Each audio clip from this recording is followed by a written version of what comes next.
Kabanata 221. Matapos marinig ang mga salita ni Sunshine, nalaman ni Lito na natanggal ang isa sa kanyang mga butones. Hindi niya ito isinasa puso, marahil dahil hindi niya sinasadyang nahawakan ito kagabi. Hehe, Ate Sunshine, hindi ko ine-expect na ganoon ka pala ka-concern sa akin. Ngumisi si Lito at nakaramdam ng init sa kanyang puso. Sa mga oras na ito, hindi napigil ang mapabulong ang batang nurse sa tabi niya nang makita kung gaano sila ka-intimate. Noon pa man ay walang pakialam si Sister Sunshine sa mga lalaki. Bakit ang lapit-lapit niya kay Dr. Argel? Oo, parang may relasyon sila. Ang mga salitang ito ay paulit-ulit na narinig ni Sunshine. Napagtanto niya na wala talaga sa linya ang kanyang ugali, at biglang uminit at namula ang kanyang pisngi. Magtrabaho kayo, huwag kang magsalita ng kalokohan. Inilibot niya ang paningin sa nurse at tumalikod na para umalis. Hoy, kalahati pa lang ang natapos mo na. Hinawakan siya ni Lito. Tiningnan siya ni Sunshine ng malalim at sinabi sa mahinang boses, maglinis ka. Tapos naglakad na siya palayo na pulang-pula ang mukha. Napakamot ng ulo si Lito sa pagkalito. Kakaiba talaga ang mga babae. Isa-isa silang magkamukha. Lumabas siya ng klinik at sumakay ng taxi papunta sa tirahan ni Junhong. Si Junhong ay nanirahan sa ibang bansa sa buong taon. Bagamat ang lungsod ng Badok ay pansamantalang tirahan lamang niya, kamangha-mangha pa rin ang karangyaan ng Villa. Pagkatapos mag-doorbell, pinagbuksan siya ng guard. Ipinaliwanag ni Lito ang kanyang layunin. Nang marinig ng gwardya ang kanyang pangalan, agad niyang sinabing magalang, si Mr. Argel. May sinabi si Boss Liang. Papasukin mo na kita. Sumama ka sa akin. Tumango si Lito at sumunod sa gwardya sa loob ng villa. Sa maluwag na koridor at bulwagan, nakarating sila sa isang eleganteng arko na pinto. Ang sabi ng gwardya, nasa likod bahay ang unang binibini. Pakiusap, Mr. Argel. Tumango si Lito at sinabing, salamat. Tapos naglakad na siya papasok. Ang pumasok sa kanyang mga mata ay isang hardin na pinalamutian ng maayos. Sa pagdaan sa mga bulaklak at bato, narinig ni Lito ang tunog ng tubig na umaagos. Tapos, bumungad sa kanya ang isang malaking swimming pool. May dalawang puting lounge chair sa harap ng swimming pool, kung saan nakahiga ang isang magandang babae na nakabikini. Ang kanyang tuwid na mahabang binti ay patuloy na umindayog sa ilalim ng maliwanag na sikat ng araw, halos mabulag ang mga mata ni Lito. Ubo-ubo. Nagkunwaring umubo si Lito. Nagbabasa ng magazine si Kate. Nang marinig niya ang boses at lumingon, biglang namutla ang mukha niya. Mabilis niyang hinaila ang bath towel at tinakpan ang sarili nito. She screamed, paano ka nakapasok? Lumabas ka. Nakita ito ni Lito at naunawaan. Tila hindi ipinaalam ni Junhong ng maaga kay Kate. Nagbago ang isip niya at gusto niyang asarin itong first miss. Sumakay ako, hehe. Pinaikit ni Lito ang kanyang mga mata, ngumiti ng masama, at naglakad patungo kay Kate. Ano? Anong gusto mong gawin? Huwag kang lalapit, baka hindi ako magalang. Si Kate ay mukhang alerto at tinitigan siya ng masama. We're alone. Ano sa tingin mo ang gusto kong gawin? Sabi ni Lito nang may pagnanasa habang nakatingin sa dibdib niya. Namutla ang munting mukha ni Kate, at namula ang mga mata sa takot. Nagngangalit ang kanyang mga ngipin at sinabing, ikaw na abastos. Pinagkatiwalaan ka ng aking ama, ngunit ikaw ay napakasaklap. Nang makitang malapit na siyang umiyak, mabilis na inalis ni Lito ang kanyang ngiti at seryosong sinabi, nagbibiro lang ako. Nandito ako para gamutin ka. Hindi ako naniniwala sa iyo. Lumabas ka. Puno pa rin ng pagdududa si Kate. Walang magawang paliwanag ni Lito, totoo. Kanina lang ako tinawag ng tatay mo, o hindi ko malalaman ang lugar na ito. Naramdaman ni Kate na may katuturan ang sinabi niya, kaya ibinaba niya ang kanyang pagkasungit. Paano ito gamutin? She pouted and glared at him malungkot. Inilabas ni Lito ang needle bag at sinabi sa kanya, alisin ang bath towel para sa acupuncture. Sa tingin ko may masamang intensyon ka. Namula ang mukha ni Kate at mas hinigpitin niya ang pagkakahawak sa bath towel. Si Lito ay hindi nagmamadali. Ngumiti siya at sinabing, let me ask you something. Feeling mo ba nag-aapoy ang puso mo nitong nakaraang 2 araw at makakatulog ka lang pagkatapos ng mahabang panahon? Paano mo nalaman? Mukhang nagulat si Kate at hindi kumukurap na tumingin sa kanya. Hindi maipaliwanag na inis siya nitong mga araw na ito. Hindi talaga siya makatulog, at lumabas ang maitim na bilog sa kanyang mga mata. Ang pinakagusto niya ngayon ay ang makatulog ng matiwasay. Hehe, doktor ako. Hindi naman mahirap para sa akin na makita ang sakit mo. Nakangiting sabi ni Lito, ipinapangako ko sa iyo na pagkatapos ng acupuncture, maaari kang magkaroon ng magandang tulog ngayong gabi. Talaga. Nag-aalinlangan si Kate. Pagkaraan ng ilang sandali ay nag-alinlangan siya, sa wakas ay tumango siya at inalis ang bath towel. Well, but let's make it clear first. Kung maglakas loob kang samantalahin ang ugali ko, hindi kita patatawarin. Paulit-ulit na tumango si Lito. Alright, alright. Don't worry, miss. I'm not interested in you at all. Matapos marinig ito, nagsimula na namang magalit si Kate. Kumunat ang noo niya at nagningning ang mga mata. What do you mean na hindi ka interesado? Ganun na ba ako kakulang sa charm? Bilisan mo, mag-yoga ako mamaya. Galit na sabi niya. Hindi mapigilan ni Lito na malungkot. Sabi ko wala akong gagawin sa iyo. Bakit ka na naman nagagalit? Lalong hirap intindihin ang mga babae. Sumunod, tumigil si Lito sa pagsasalita ng walang kaparerekan at tumutok sa acupuncture. Nainis si Kate at pinagmasdan siya. She had to admit that when he was serious, medyo gwapo siya, not as frivolous as usual.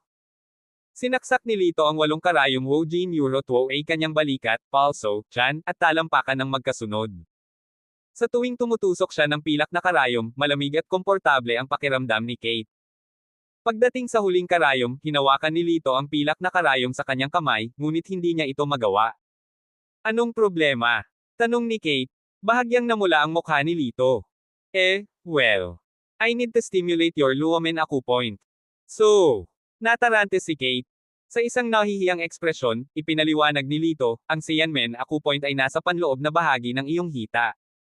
Kailangan mong ibuka ang iyong mga binti bago ko magamit ang mga karayom. Agad namang namula si Kate at galit na sinabi, ginawa mo iyon. I think you just want to take advantage of me. If you don't believe me, then forget it. I won't treat you. Tumigas ang ekspresyon ni Lito. Binawi niya ang lahat ng pilak na karayom sa katawan nito, tumayo, at aalis na sana. Biglang nawala ang malamig na pakiramdam. Nag-init ang buong katawan ni Kate at hindi makaupo. Okay, gagawin ko ang sinabi mo. Nagmamadaling sabi niya. Huminto si Lito at lumingon sa likod, nakita niya si Kate na nakahiga sa lounge chair na may pulang mukha at dahan-daang ibinuka ang kanyang mga binti. Naka-reveal na bikini siya. Sa sandaling ito, ang aksyon na ito ay puno ng tukso at may isang uri ng hindi matiis na pakiramdam. Saglit na natigilan si Lito. Namula ang mukha ni Kate at galit na sabi, ano pang hinihintay mo? Bilisan mo. Okay. Bigla siyang natauhan at ginawa niya. Nang matusok niya ang huling karayom, nanginginig ang kamay ni Lito at aksidenteng nadikit ang panloob na balat ng hita ni Kate. Nanginginig si Kate. Kinagat niya ang kanyang labi at sinabing, huwag mo itong hawakan, okay? Hindi ko sinasadya. Puno ng guilt ang mukha ni Lito. Pinunasan niya ang pawis sa noo at saka nag-concentrate sa pag-inject ng totoo niyang chi. Sa sandaling ito, isang walang ulira na pakiramdam ng ginhawa ang tumama sa katawan ni Kate. Para siyang nababad sa malamig na tubig, at sa isang iglap ay nawala ang init sa kanyang dibdib. Pagkatapos iligpit ang mga karayom, nagtanong si Lito, bumabuti na ba ang pakiramdam mo? Pulang-pula pa rin ang mukha ni Kate. Mabilis niyang isinara ang kanyang mga paa at galit na sinabi, medyo may kaya ka. Kung hindi, kapag sinamantala mo ako, tiyak na babaliin ko ang mga paa mo. Maraming salamat dahil hindi mo ako pinatay. Ikinulong ni Lito ang kanyang mga kamay bilang isang aksyon. Kabanata 222. Sa oras na ito, inilibot ni Kate ang kanyang mga mata at sinipa si Lito. Nahuli si Lito at nahulog sa swimming pool. Tinakpin ni Kate ang bibig niya at ngumiti. Ang lakas ng loob mong samantalahin ako. Walang magandang prutas na makakain. Tulong. Hindi ako marunong lumangoy. Kinaway-kaway niya ang kanyang mga braso at napahiyaw. Hindi naniwala si Kate. Itinakip niya ang kanyang mga braso sa kanyang dibdib at ipinikit ang kanyang mga mata. Hindi ako ganoon kadaling lokohin. Tulungan mo ako, hindi talaga ako marunong. Lumangoy. Malakas na sigaw ni Lito. Maya-maya, dahan-dahan siyang lumubog sa tubig. No way. Hindi marunong lumangoy. Bakit ang walang alam mo? Biglang nagpanik si Kate. Walang iniisip, agad siyang tumalon sa swimming pool at iniligtas si Lito. Nahimiti na si Lito at nakapikit ang kanyang mga mata. Hinawakan siya ni Kate sa kanyang mga braso sa gulat at hindi alam kung ano ang gagawin. Nako, anong dapat kong gawin? Anong gagawin ko? Hoy, huwag kang mamatay. Umungol si Kate, kung madyay gising ka, hahayaan kitang samantalahin ulit ako. Gumising ka na. Sa sandaling ito, bigla siyang may naalala. Nga pala, mag-research tayo. Inilagay niya si Lito sa sahig at idiniin ito sa dibdib nito, ngunit hindi ito umubra. Gusto mo magpa-artificial surgery ako? Kinagat ni Kate ang daliri niya at mukhang nahihiya. Pero, first kiss ko ito. Ibibigay ko ba ito sa lalaking ito? Saglit siyang nag-alinlangan, ngunit nag-ipon pa rin siya ng lakas ng loob na ibaba ang kanyang ulo. Nang maglapat ang kanilang mga labi ay biglang sumulpot si Junhong. Nang makita niya ang eksenang ito, nagulat siya at nagtanong, anong ginagawa mo? Ah! Nabigla si Kate at nagmamadaling nagpaliwanag, Daddy, huwag mong intindihin. Lumulubog siya. Iniligtas ko siya. Nang matapos siyang magsalita, humagalpak ng tawa si Lito. Then he opened his eyes and looked at Kate with a smile. Okay, nagsinungaling ka sa akin. Nalaman ni Kate na siya ay niloko, at siya ay galit na galit. Tumawa si Lito at tumayo. Naisip niya sa sarili, anong biro? Isa akong grandmaster. Paano ako malunod? It's not my fault. Sinong nagsabi sa iyong paalisan mo ako? Masungit niyang sabi. Nang marinig ito, alam ni Junhong kung ano ang nangyayari. Tiningnan niya si Kate nang may pagsisisi at sinabi kay Lito, paumanhin, sinira ka ng aking anak at muling nagdulot ng gulo sa iyo. Ikinaway ni Lito ang kanyang kamay, mukhang mapagbigay. Okay lang. Bata pa naman siya. Hindi ko isa sa puso. Noong iniligtas siya ni Kate ngayon, marami na siyang napakinabangan. Ito ay hindi isang kawalan sa lahat. Daddy, bakit ka humingi ng tawad sa kanya? Binubuli niya ako at niloko niya ako. Namula ang mukha ni Kate, at hindi niya masabi ang salitang, first kiss. Huwag kang hindi makatwiran. Pinandilatan ni Junhong si Kate. Sa sobrang galit ni Kate ay sinipa niya ng malakas ang maliit na binti ni Li Xiao. Ikaw bastos, maghintay at tingnan. Pagkatapos ay nagsuot siya ng bath towel at tumalikod para tumakbo palayo. Hooray! Naramdaman ni Lito na malapit nang mabali ang kanyang mga buto, at napabuntong hininga siya sa sakit. Si Junhong ay walang magawa at tumingin kay Lito nang may paghingi ng tawad. I'm sorry. Spoiled si Kate sa akin. Ikinaway ni Lito ang kanyang kamay. Hindi mahalaga. Nang makitang hindi galit si Lito, nakahinga ng maluwag si Junhong at nagtanong, kamusta siya? Kaka-acupuncture ko lang. Okay na siya, sabi ni Lito. Inilabas ni Junhong ang isang napakagandang inukit na kahon na gawa sa kahoy at ibinigay ito kay Lito. Ito ay Vajra Blood Body. Tingnan mo. Bumilis ang tibok ng puso ni Lito. Mabilis niyang binuksan ang kahon at nakita niya ang isang butil na pulang dugo sa ibabaw ng dilaw na seda. Ang butil ay natatakpan ng mga itim na pattern, at isang stream ng spiritual chi ang nananatili sa paligid nito. Oo, talagang Vajra Blood Body ito. Salamat, Boss Liang. Tumango siya at nagpasalamat. Ikinaway ni Junhong ang kanyang kamay. Malaki ang naitulong mo sa akin. Hindi na kailangang magpasalamat. Boss Liang, hayaan mo akong magtanong sa iyo ng isa pang tanong. Nakarating ka na ba sa anumang espesyal na lugar kamakailan? Hindi maiwasang magtanong ni Lito. Nalaman niya na ang itim na hangin sa seal hall ni Junhong ay tila mas siksik kaysa noong mga nakaraang araw. Bahagyang nagbago ang ekspresyon ni Junhong. Bakit mo naman nasabi? Wala lang, naramdaman ko lang na parang nabahiran ka ng hindi magandang bagay, pero ito ay haka-haka ko lang. Kailangan kong pag-aralan muli. Mas mataktika ang mga salita ni Lito dahil natatakot siyang takutin si Junhong. Sa katunayan, ang kanyang sitwasyon ay seryoso. Ganun pa man, natakot pa rin si Junhong. Pinag-isipan niya itong mabuti at umiling. Wala akong ibang pinuntahan nitong 2 araw. Dito lang at sa magkabilang side ng construction site. Isang construction site. Kumunat ang noo ni Lito. Sa sandaling ito, biglang tumunog ang cellphone ni Junhong. Sinagot niya ito at sinabing, ano? May nangyari na naman. Sige, pupuntahan ko agad. Mr. Liang, anong nangyari? Nagtataka na tanong ni Lito. Si Junhong ay mukhang nag-aalala at bumaantong hininga. Nako, isa na namang aksidente ang nangyari sa construction site. Simula pa lang ng project, ilang bagay na ang nangyari. Ang malas. Ibang construction site. Bumulong si Lito, at pagkatapos ay sinabi kay Junhong, Boss Liang, maaari ba akong sumama sa iyo sa construction site? Nang marinig ito, medyo natigilan si Junhong. Mukhang seryoso si Lito at sinabing, sa tingin ko maraming aksidente sa construction site. Maaaring hindi ito nagkataon. Ibig mong sabihin. Ang mga tagagang ay higit na naniwala sa mga bagay na ito. Namutla ang mukha ni Junhong. Ngumiti si Lito at sinabi, hula ko lang. Kailangan kong pumunta sa eksena para tingnan. Sige, punta na tayo doon agad. Hindi kumibo si Junhong at agad na nagmaneho papunta sa construction site kasama si Lito. Sa construction site, isang kotse ang bumaliktat sa lupa, na puno ng dugo. Nagtipon-tipon ang isang grupo ng mga manggagawa at pinag-usapan ito. Puno ng pagkabalisa ang mukha ng lahat. Ang mga tao ay namamatay araw-araw. Hindi mo ba iniisip na kakaiba ito? Tama. Nakakatakot kaya at nakakapagpanik. Bumaba si Lito sa sasakyan at nalaman na walang kakaiba sa lugar na ito, at hindi madilim ang kanyang hininga. Sa sandaling ito, lumakad si Diching at tumingin kay Lito. He utters a cold hump, anong ginagawa mo dito? Ngumiti si Lito at sinabing, narinig ko na palaging may nangyayari dito, kaya naparito ako upang tingnan. Tutal, kinuha ko ang mga gamit ni Boss Liang, kaya dapat kong gawin ang aking makakaya. Medyo naiinis kaagad si Diching. Biglang tumaas ang boses niya, may hinala ka ba na may mali sa feng shui dito? I personally checked this place out. There's absolutely no problem. You don't have to look at it anymore. Sa unang tingin, wala naman talagang masama sa feng shui dito, pero mas mabuting mag-ingat. Matiig ang sabi ni Lito. Haha, aminado naman ako na nakakamangha talaga ang medical skills mo, pero in terms of feng shui and ghosts, parang napakalaking gap ang gap natin sa iyo. I think you should not waste your efforts. Malamig na sabi ni Diching. Bilang isang feng shui master sa Gang City, isang insulto lang sa kanyang reputasyon ang pagtatanong sa kanya ng batang ito.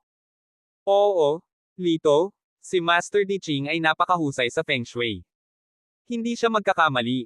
Nang makitang galit si Diching, sinubukan siyang hikayatin ni Junhong. Hindi, baka may mali. Umiling si Lito. Puno ng pagmamataas ang mukha ni Diching. He says with a cold laugh, napakatigas ng ulo mo. Kung malalaman mo kung ano ang mali sa akin, hindi kita bibigyan ng mukha. Tatawagan kitang master. Ngumiti si Lito, ngunit hindi nagsalita. Pinaikit niya ang kanyang mga mata, at isang malabong gintong kinang ang sumilay sa kanyang mga mata. Ang hakbang na ito ay tinawag na Eyes of the Void. Ito ay isang paraan ng pagtingin sa mga bagay na naitala sa Nine Scrolls of Yin and Yang. Maaaring baliwalain nito ang hitsura at makita ang chi ng substance. Bigla niyang napansin ang isang malabong berdeng aura na lumulutang sa isang sulok sa timog kanluran. May something dyan. Itinuro ni Lito ang direksyong iyon at mabilis na naglakad. Masungit na sabi ni Diching na may halong hump, pinaglalaroan mo ako. Gusto kong makita kung anong mga trick ang iyong nilalaro. Sa mga salitang ito, itinaas niya ang kanyang mga paa at nagpatuloy. Kabanata 223. Ito ay, lumapit si Lito at may nakita siyang nakabaon sa lupa. Tila isang lumang kahon na gawa sa kahoy. Isang walang katapusang pakiramdam ng kadiliman ang lumabas sa kahoy na kahon. Haha, ordinary wooden box lang yan. Masyado kang nagkakagulo. Sabi ni Diching na may mapang asar ng ngiti. Umiling si Lito. Hindi ganoon ka-simple. Puno ng hindi pagsang-ayon ang mukha ni Diching. Sinabi niya sa manggagawa, hukayin ang bagay na ito. Teka, I don't think we should act rashly. Alamin muna natin kung ano ang nasa loob. Lalong humigpit ang ekspresyon ni Lito habang sinusubukang pigilan siya. Sa pagtingin sa dalawang nagtatalo, hindi alam ni Junhong kung sino ang papakinggan. Sinabi ni Diching habang tinatapik ang kanyang dibdib, Boss Liang, ginagarantiya ko sa iyo ang aking reputasyon. Walang mangyayari. Kung mali ang aking paghatol, wala akong mukha na magpatuloy sa pagtatrabaho dito. Lito, ano sa tingin mo? Tanong ni Junhong kay Lito. Masyadong tamad si Lito na makipagtalo sa kanya. Ngumiti siya ng mahina at sinabing, hindi ako kasing galing ni Master Diching, kaya hindi na ako magsasabi patungkol sa bagay na ito. Matalino kang bata ka. Si Diching ay nagbigay ng malamig na umbok pagkatapos ay sinabi sa manggagawa na ikanaway ang kanyang kamay, hukayin ang kaso. Ang mga manggagawa ay hindi naglakas loob na pabayaan ito at agad itong sinimulan. Ilang minuto ang lumipas, lumitaw ang isang kahoy na kahon na halos nabubulok na. Nagtulungan ang mga manggagawa sa paglabas ng kahon. Biglang may kaluskos at nabasag ang kahon. Isang banga na luwad ang nahulog sa lupa at nagkapira-piraso. Nang makita ni Lito ang mga sinaunang karakter na nakaukit sa altar, agad na nagbago ang kanyang ekspresyon. Mahina niyang sinabi, nako, ang palayok na naglilinang ng multo. Sinulyapan siya ni Diching at sinabing, anak, huwag mo akong takutin. Gayunpaman, nang matapos siyang magsalita, bigla siyang nakaramdam ng malamig na hangin. Ang orihinal na maaliwalas na kalangitan ay biglang natakpan ng maitim na ulap, at ang temperatura sa hangin ay biglang bumaba. Master Diching, ano pong nangyayari? Hindi napigilan ni Junhong ang manginig. Naninigas ang mukha ni Junhong, at pilit niyang sinabi, ako. Hindi ko rin alam. Sa sandaling ito, isang itim na anino ang tumalon mula sa altar. Nang tingnan ng lahat ay tumindig ang kanilang mga balahibo at sa sobrang takot ay nabasa nila ang kanilang pantalon. Ang itim na anino ay halatang figure ng tao, may itim na mukha at matatalas na ngipin. Namumula ang kanyang mga mata, at mabangis niyang inatake si Junhong. Anong matapang na halimaw? How dare you hurt people? Kunin mo ang iyong espada. Hindi rin pushover si Diching. Kinuha niya ang kanyang pitchwood sword mula sa kanyang baywang at tinaga ang halimaw. Dagendong. Sa isang alon ng mga kuko ng halimaw, si Diching ay pinalipad. Lumilitaw ang ilang nakakagulat na mga marka ng dugo sa kanyang tiyan at isang subo ng itim na dugo ang bumulwak. Ghost, tumakbo ka. Nang makita ito, inihagis ng mga manggagawa ang mga bakal na pala sa kanilang mga kamay at tumakas sa lahat ng direksyon. Namutla ang mukha ni Junhong, at desperado niyang sinabi, mamamatay ba ako dito ngayon? Muling inatake ng masamang multo si Junhong, na may takot na hangin at hindi mapigil ang momentum.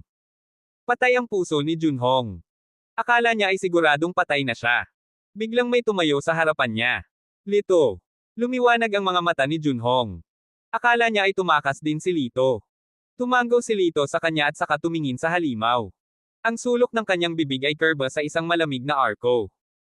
Sa mababaw mong paglilinang, how dare you hurt people in front of me?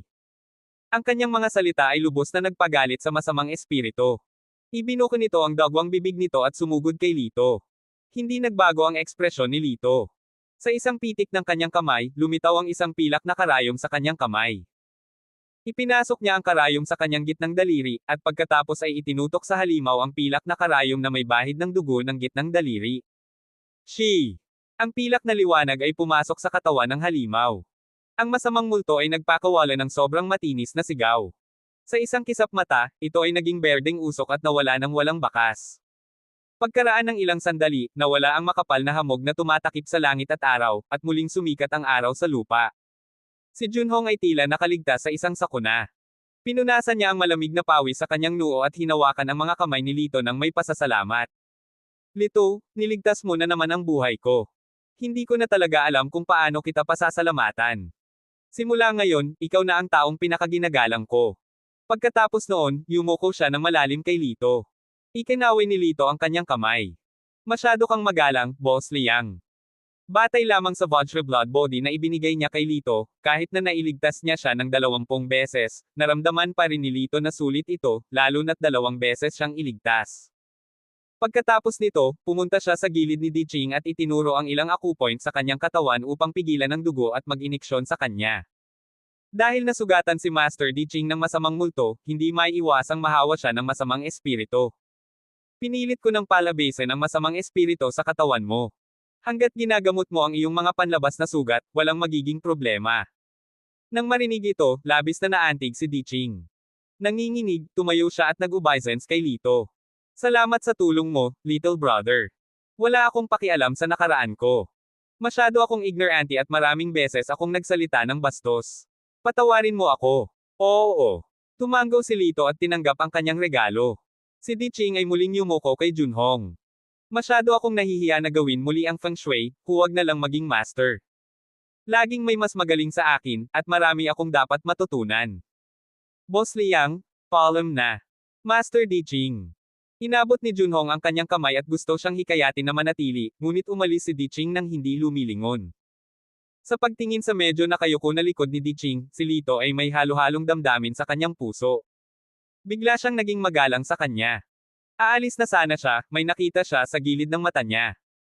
May hindi nakikitang itim na bato sa mga pira-piraso ng kahon na gawa sa kahoy. Bahagyang nagbago ang ekspresyon ni Lito. Kinuha niya iyon at inilagay sa bulsa niya. Bago umalis, tinanong ni Junhong si Lito, sinabi mo noon na mayroon akong masama sa akin. Ito ba ang masamang multo sa kaldero? Oo, kung tama ang hula ko, dapat ipanganak si Boss Liang sa hating gabi, mga alas 12 ng umaga. Tumanggaw si Lito at sinabing may seryosong ekspresyon. Nang marinig ito, nagulat si Junhong at hindi namamalayan na nagtanong, paano mo nalaman? Para sabihin sa iyo ang totoo, ipinanganak ako noong 12 a.m. Bahagyang ngumiti si Lito. It's precisely because you were born at midnight that you were born with heavy yin qi. Kaya naman mas madali kang maapektuhan ng mga yin qi na ito. I see. Paano ang yin chi sa katawan ko? Nag-aalalang tanong ni Junhong. Hindi mahalaga. Susulatan kita ng anting-anting mamaya, sabi ni Lito. Salamat, Kuya Lito. Nakahinga ng maluwag si Junhong, at pagkatapos ay tila may iniisip siya. Tinapik niya ang kanyang noo at sinabing, by the way, isang holiday villa na pinag-investen ko ay opisyal na magbubukas kinabukasan. Napakaganda ng tanawin sa loob, at ang mga pasilidad ay ang pinakamarangya sa Badoc City.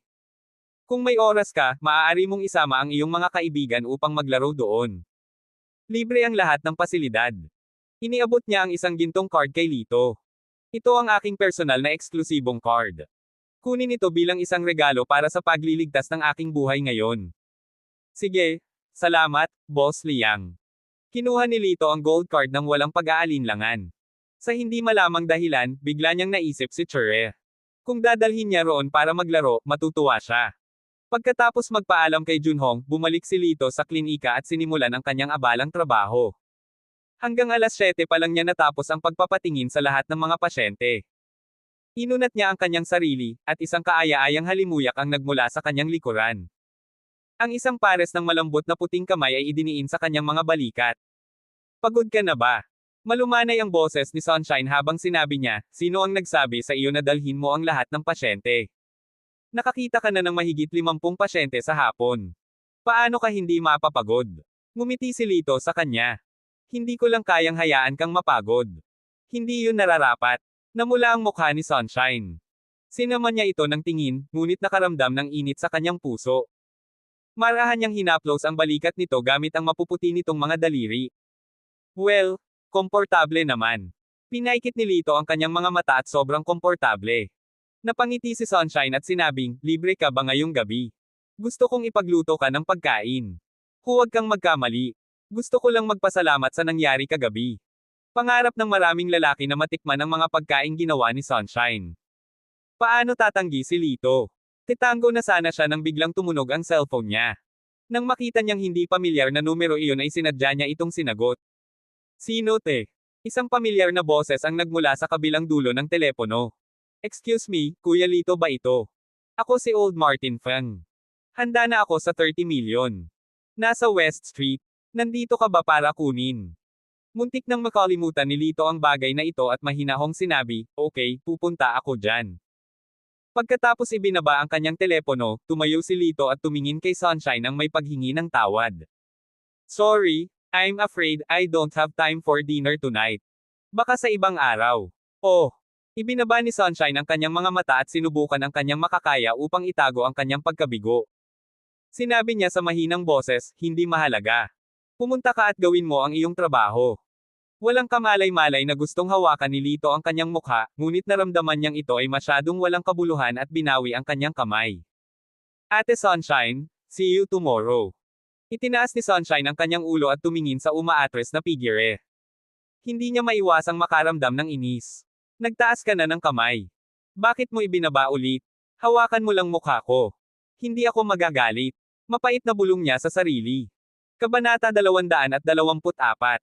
West Street, Pool Room. Sa sandaling pumasok si Lito sa pinto, naramdaman niyang hindi tama ang kapaligiran. Ang matandang Martin Feng ay nakaupong mag-isa sa isang upuan na may malisyosong ngiti sa kanyang mukha. Nanatiling kalmado si Lito at mahinahong pumasok. Pang! Biglang sumara ang pinto, at nilinga ni Lito ang kanyang ulo para tingnan. Pakiramdam niya ay may mali. Ang matandang Martin ay nagbigay ng kakaibang tawa na nagpapakita ng isang subo ng itim at dilaw ng ngipin. Anak, natatakot ka ba? Wala kang karapatang takutin ako. Mahinahong sabi ni Lito. Binigyan niya ito ng malamig na tingin at tinanong, nasaan ang pera? Sa oras na ito, ang pinto sa gilid ay bumukas, at isang malakas na lalaki ang lumapit na may dalang bag sa kanyang kamay. Mayroon akong pera, ngunit ito ay depende sa kung mayroon kang kakayahan upang makuha ito. Nakasuot ng itim na t-shirt at camouflage pants ang lalaki. Siya ay may isang tuwid na baywang at isang determinadong hitsura. Sa isang sulyap, masasabi na siya ay sinanay sa hukbo. Nakangiti ang mga labi ni Lito habang pinaikit niya ang kanyang itim na mga mata at malamig na nagtanong, sino ka? Hindi mo talaga makikilala ang Mount Tai. Agad na tumayo ang matandang Martin at nagpakilala, ito ang aking sinumpaang kapatid. Ang kanyang pangalan ay Wanto. Siya ang tunay na amo ng buong West Street. Ikaw pala ang boss ng underground forces sa West Street. Nice to meet you. Tumango si Lito. Paano ba? Natatakot ka ba? Kung natatakot ka, lumuhad ka at yumuko at humingi ng tawad. I will let you go in good mood. Maangas na sabi ni Old Martin. Ikinalukot ni Lito ang kanyang mga labi at nakangiting tumingin kay Old Martin. Mukhang nakalimutan mo na kung paano ka natakot na mabasa ang iyong pantalon noong nakaraan. Shut up! Sa sandaling nabanggit ang bagay na ito, nakaramdam ng hiya at galit si Old Martin. Boy, this time my big brother is here. Let me tell you, he retired from the special forces and fight 10 people alone. You are dead today. Tumaas ang isang kilay ni Lito. So hindi mo ako babayaran. Hahaha. Napaatras ang matandang Martin at tumawa ng malakas. Brat, alam mo bang malapit ka ng mamatay at gusto mo pa ng pera? Mangarap ka. Siguro dapat ay sinabi ko na sa iyo kanina na galit ako sa mga sumisira sa kanilang salita. Biglang naging malamig ang tono ni Lito. So what? With my big brother here? What can you, a little bastos, do to me? Inilagay ng matandang Martin ang kanyang mga kamay sa kanyang balakang, na tila siya ay mabubugbog. Biglang dumampot ng bola si Lito at iwinagayway ang kanyang kamay. Sa sumunod na segundo, tumama ang bola sa pandiya ni Old Martin. Hooray!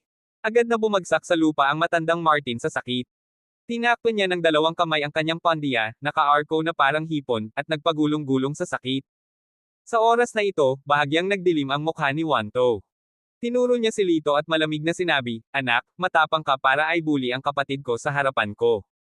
Malakas na umungol ang matandang Martin, "Kuya, ipaghiganti mo ako at pilayin ang batang ito. Kung ganoon, huwag mo akong sisihin sa pagiging masungit." Dahil dito, inihagis ni Wanto ang bag sa lupa, iniunat ang kanyang leeg, at lumapit kay Lito. Ang mga kalamnan sa kanyang katawan ay tumaas at nahulog na parang burol, at ang mga asul na ugat ay namumukod tango. Parang may visual impact siya. Sa isang suntok, siguradong makakabasag siya ng ulo ng isang tao. Sumulyap si Lito sa kanya, pagkatapos ay humanap ng bangkito at umupo. Nang makita ito, bahagyang natigilan si Wanto at napangisi, "Ano ang mali? Nanlambot ba ang iyong mga binti bago ka magsimulang lumaban? Ayokong makipag-away ngayong gabi." Umiling si Lito. "Kung gayon maaari kang humingi ng awa." Kumaibat ang mga sulok ng bibig ni Wanto at malamig siyang ngumiti.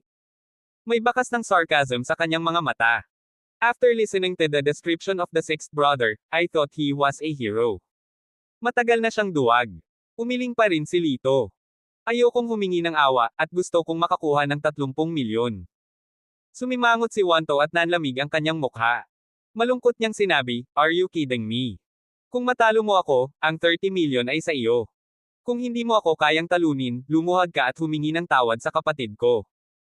Pagkatapos noon, bigla siyang sumugod at inatake ang mukha ni Lito gamit ang kanyang kanang kamao gamit ang malakas na hangin. May bakas ng kasiyahan sa mukha ni Old Martin. Nagngangalit siya at sinabing, "Anak, hintayin mong mamatay." Umupo si Lito sa stool, hindi gumagalaw hanggang sa lumalapit ang kanyang kamao. Sinabi niya ang ilang mga salita. "Kaya kong gamutin ang sakit ng nanay mo." Pang! Nang marinig ito, biglang nagbago ang mukha ni Wanto. Agad namang umiba ng direksyon ang kamao niya at tumama sa tiger machine na nasa tabi niya.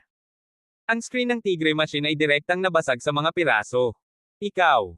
Anong sabi mo? Sabihin mo ulit." Pinandilatan ni Wanto si Lito at sumigaw. Ngumiti si Lito at mahinahong sinabi, "Hindi ka nagkamali ng narinig. Sinabi ko lang na mapapagaling ko ang sakit ng iyong ina. Imposible yon. Hindi naman tayo magkakilala. Paano mo nalaman na may sakit ang nanay ko?" Gulat na sabi ni Wanto. Tumingin siya kay Lito na para bang nakatingin siya sa isang halimaw. Inilahad ni Lito ang kanyang mga kamay. "This is easy to deduce. You have a very strong smell of traditional local medicine, but you are strong and not ill. It means na hindi ka may sakit, kundi ang pamilya mo. Kung tungkol sa pagsasabi na nanay mo siya, ligaw na hula lang. Mukhang tama ang hula ko." Nagsinungaling si Lito. Sa katunayan, sa pamamagitan ng kanyang X-ray vision, nakita niya ang larawan sa wallet ni Wanto. Nakalagay doon ang larawan nila ng kanyang ina na magkasama. Noon lang niya naisip na dapat umasa siya sa kanyang ina para mabuhay. "Upang sabihin sa iyo ang totoo, isa akong local medicine practitioner, at sa tingin ko ang aking mga kasanayan sa medikal ay mahusay." Nagpatuloy siya. Nagdilim ang mukha ni Wanto. Hindi niya alam kung totoo o hindi ang mga sinabi ni Lito. Kuya, huwag kang makinig sa kanyang mga kasinungalingan. Ang mga tradisyonal na local medicine practitioner ay pawang mga matatandang lalaki. Paano sila magiging kasing bata niya? Nang makita ang pag-aalinlangan ni Wanto, nagmamadaling sumigaw si Old Martin. Haha, kung ayaw mong maniwala, mapatunayan ko sa iyo. Sumulyap si Lito kay Old Martin at mahinang sinabi, ang iyong babae ay sobrang saya. Wala siyang masyadong sirkulasyon sa atay at dugo. Madalas siyang may bibig at hindi maganda ang tiyan. Nagtatae siya tuwing umaga. Tama ba ako? Nang marinig ito, natigilan si Old Martin. Hindi niya napigil ang ibuka ang kanyang bibig at napabulalas, paano mo nalaman? Halos naghinala siya na araw-araw siyang sinusubaybayan ng lalaking ito. Kumunat ang noo ni Wanto. Kung titingnan ang reaksyon ni Old Martin, tama kaya siya. Ngumiti si Lito at hindi siya sinagot. Tumingin siya kay Wanto at sinabing, hindi gaanong maganda ang tiyan mo. Inoperahan ka 3 buwan na ang nakakaraan. Bukod pa rito, ang iyong kasukasuan ng tuhod ay lubhang napinsala. Tuwing tag-ulan, ito ay masakit at hindi makayanan. Tama ba ako? Noong una, naghinala si Wanto. Ngunit ngayon, ang mga salita ni Lito ay lubos na nagulat sa kanya. Lahat sila ay tama. Kahit na ang oras ng operasyon ay hindi masama sa lahat. Sino ka ba talaga? Tanong niya sa matigas na boses, mukhang kinakabahan. Tumawa si Lito. You don't have to be so nervous. I told you, I'm just a local medicine practitioner. Kaya mo ba talagang gamutin ang sakit ng nanay ko? Tutal hindi mo naman siya nakita. Naikuyom ni Wanto ang kanyang mga kamao at sinabing may bahid ng tensyon at pag-asa. You can let me have a try. If I can't cure it, you can do whatever you want. What do you think? Mitiig ang sabi ni Lito. Nang makitang si Wanto ay labis na kinakabahan sa kanyang ina, naramdaman niyang siya ay isang anak, at may isang matandang ina na may sakit sa kanyang pamilya, kaya hindi niya intensyon na ipahiya siya ng sobra. Pagkaraan ng ilang sandali, nakapagdesisyon si Wanto. Tumango siya at sinabing, sige, isasama kita sa nanay ko. Pero una sa lahat, kung lokohin mo ako, si Wanto, papatayin kita. Kabanata 225. Ang pamilya ni Wanto ay nakatira sa isang komunidad na hindi kalayuan sa West Street. Sa pagtingin sa matandang komunidad na ito, medyo nagulat si Lito. Si Wanto na ito ay ang boss ng Western Street sa ilalim ng lupa, kaya hindi siya magkakaroon ng maliit na kita. Paano siya nabubuhay sa ganoong lugar? Marahil ay napansin niya ang sorpresa ni Lito, sinabi ni Wanto na may mapait na ngiti, gumastos ng malaking pera ang aking ina sa pagpapagamot ng sakit. Ang perang kinita ko ay ipinadala sa ospital, ngunit sa kasamaang palad, hindi ito gumaling. Tumango si Lito at walang sinabi. Di nagtagal, dumating sina Wanto, Lito, Old Martin, at ilang mga hatchetmen sa isang silid at kinuha ang kanilang mga susi para buksan ang pinto. Sa hindi inaasahan, bukod kay Helen, ang ina ni Wanto, mayroon ding isang lalaki at isang babae sa pamilya. Pareho silang mga 40 o 50 taong gulang. Ma, sino po sila? Kumunat ang noo ni Wanto at nagtanong. Magsasalita na sana si Helen, pero umubo ng matagal habang tinatakpan ng kamay niya ang bibig niya. Bahagya siyang tumigil hanggang sa malapit ng malagutan siya ng hininga at namula. Ito ang kapitbahay natin sa ibaba, Tita Zhang. Ang ginoong ito ay isang matandang local medicine practitioner na ipinakilala ni Tita Zhang. Dalubhasa daw siya sa pagpapagamot ng ubo. Mahinang sabi ni Helen. Nagmamadaling lumapit si Wanto at tinapik ang likod ng kanyang ina para pinakalma ito. Wanto, ako ang Tita Zhang mo. Si Master Dino ay isang sikat na matandang doktor ng local medicine sa aking bayan. Lahat ng uri ng sakit ay kaya niyang pagalingin. Pagpapakilala ni Tita Zhang na may nagniningning na mukha. Nag-aalalang sinabi ni Helen, sikat na sikat ito. Hindi ba napakamahal? Gumastos ako ng maraming pera sa pagpapagamot ng mga pasyente. Hindi na ako makakagastos pa. Hindi ito mahal at hindi rin mura. Huwag kang mag-alala. Palagi kong ginagamot ang mga bata ng walang daya. Basta't 20 o 30 libo ang ginagastos mo sa sakit na ito, sisiguraduhin kong gagaling ka. Tinapik ni Dino ang kanyang dibdib at nangako. Nang marinig ito, labis na natukso si Wanto at sinabi sa kanyang ina, kung mapapagaling mo ang ubo ng aking ina, bibigyan kita ng isa pang 10,000. Nang marinig ito, nagliwanag ang mga mata ni Dino. May bakas ng kasakiman ang sumilay sa kanyang mga mata, ngunit mabilis niya itong itinago. Ang lahat ng ito ay hindi nakaligtas sa mga mata ni Lito. Dahil malaki ang tiwala ni Master Dino, maaari ko bang itanong, ano ang ubo mo? Pinaikit niya ang kanyang mga mata at tinitigan si Dino. Sino ka? Bakit ko sasabihin sa'yo? Tinitigan ni Dino si Lito na may masamang tingin. Inilagay ni Lito ang kanyang mga kamay sa likod at mahinang sinabi, nagkataon, isa rin akong local medicine practitioner, tulad mo. Ikaw. Tumingin si Dino kay Lito na nakadilat ang mga mata at ngumiti ng nanunuya. A guy who has not even grown a strand of hair dares to call himself a doctor. Nakakatuwa ba? Tama. Saan nanggaling ang taong ito? Hindi ba't sinadya niyang manggulo? Si Master Dino ay napakahirap imbitahan. I spent a lot of effort to invite him here. Pinandilatan ni Tia Zhang si Lito ng may sama ng loob at sarkastikong sinabi. Nang makita ang kanilang malalakas na reaksyon, naramdaman ni Lito na maaaring may mali. Dapat may interes sila. Lumapit siya kay Helen at sinabing, Tita, mararamdaman ko muna ang pulso mo. Tumango si Helen at iniunat ang kanyang kamay. Wala pang 10 segundo, binawi ni Lito ang kanyang kamay at tumango. Alam ko na ang dahilan ng pagkarete mo. Haha, nagdadrama pa siya. Lahat kayo niloko niya. Malakas na sigaw ni Dino. Tiningnan ni Lito si Dino nang may paghamak. Tinatignan ko ang tiyahin ko. Ano ang kasinungalingan ko kung hindi ako tatanggap ng kahit 1 sentimo? Hindi tulad ng sakam na hindi mo kayang lunukin ang isang elepante kung wala kang 20-30,000. Nang marinig na hindi niya tinatanggap ang pera, si Dino ay parang nagyelo na talong at walang masabi.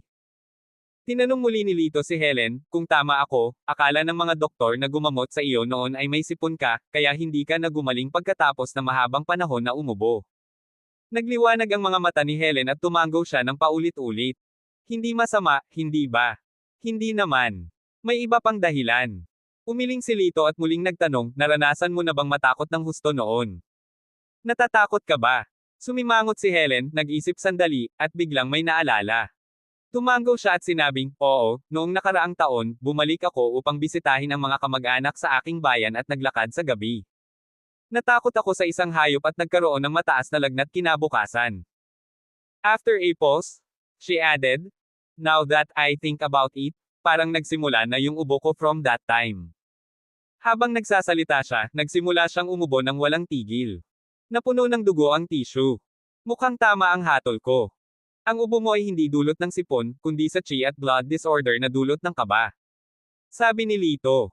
Tinapik ni Wanto ang likod ng kanyang ina at tinanong si Lito, mayroon ka bang paraan para magamot siya? Oo, tama na ang acupuncture. Gagawin ko agad. Walang pakialam na sabi ni Lito. Nang marinig ito, labis na nasasabik si Wanto. Magsimula na tayo. Inilabas ni Lito ang kanyang bag ng mga karayom at pilak na karayom. Nang malapit na niyang ipasok ang mga ito, isang mapang asar na sanggal ang lumabas sa gilid. Haha, acupuncture ay hindi isang bagay na kahit sino ay maaaring gawin.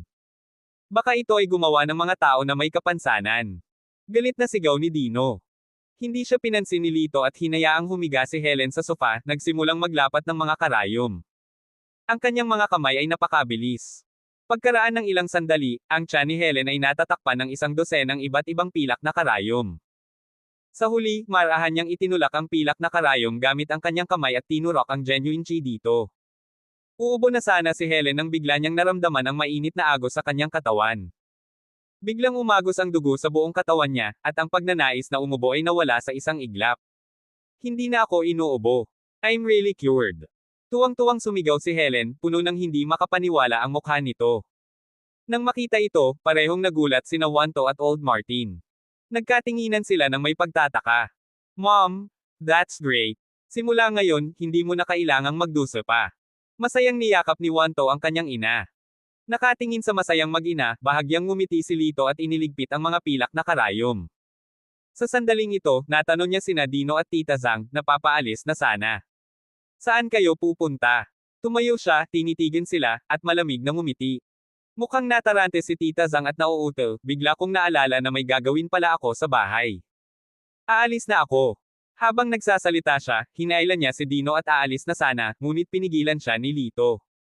Nagpakita ng masamang ngiti si Lito at nagtanong, Tita Zhang, kung tama ako, itong tinatawag na Master Dino ay dapat na kamag-anak mo, tama ba? At natanggap na niya ang bayad sa paggamot. May komisyon ka rin. Napansin niya noon na magkatulad ang mukha ni na Tita Zhang at Dino. Nang marinig ito, nagbago ang mukha ni Tita Zhang at galit na nagmura, kalokohan. Kung sinisiraan mo ako, pupunitin ko ang bibig mo. Ganun ba? Malamig na ngumiti si Lito. Isang mahinang gintong liwanag ang bumungad sa kanyang mga mata. Ito ay isa pang function ng Eyes of the Void na maaaring malito ang isip ng mga tao. Gaya ng inaasahan, biglang lumabo ang mga mata ni Tita Zhang, at siya ay napakapurol. Nagtanong muli si Lito, sagutin mo ako, ano ang relasyon mo kay Master Dino? Tirik ang mga mata ni Tita Zhang at tapat siyang sumagot, pinsan ko siya. Nakita ko siya sa kanyang bayan noong nagpapagamot siya ng mga pasyente. Dinala ko siya sa lungsod para manloko ng pera. Kumita siya ng 1,000 at binigyan ako ng 500. Bastos, paano mo nasabi ang totoo? Nang marinig ito ni Dino, agad siyang nagalit at itinaas ang kanyang kamay para sampelan si Tita Zhang. Ang sampal na ito ang gumising kay Tita Zhang. Sa pag-iisip sa nangyari kanina, agad niyang pinagsisihan. Ako, hindi ko rin alam kung anong nangyari. Well, how dare you gang up to cheat my big brother? I will not spare you. Lumapit si matandang Martin at sinipa si Dino. Kumaway siya sa mga nasa labas ng pinto at sinabing, palabasin silang dalawa at turuan sila ng leksyon. Talunin sila hanggang sa hindi na nila makilala ang sarili nilang mga ina.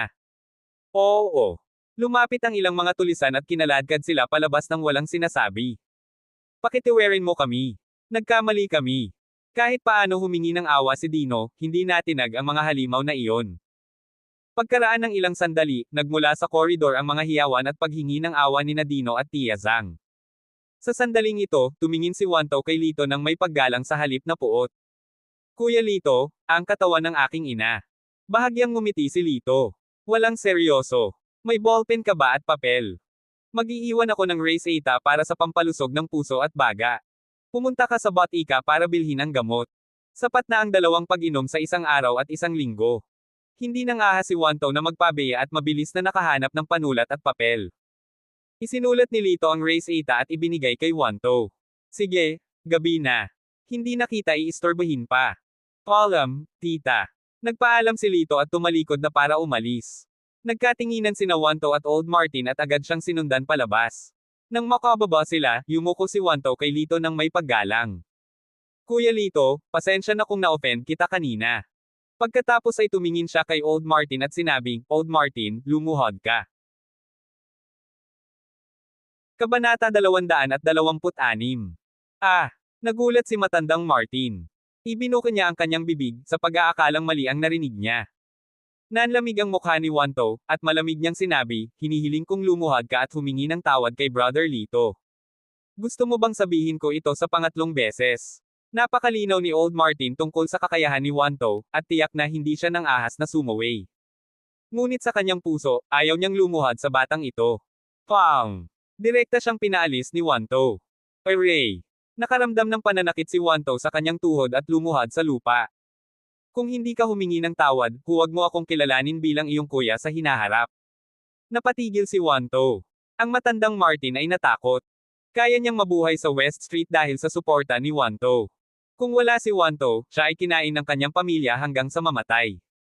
Hindi, kuya, hindi ba ako pwedeng humingi ng tawad?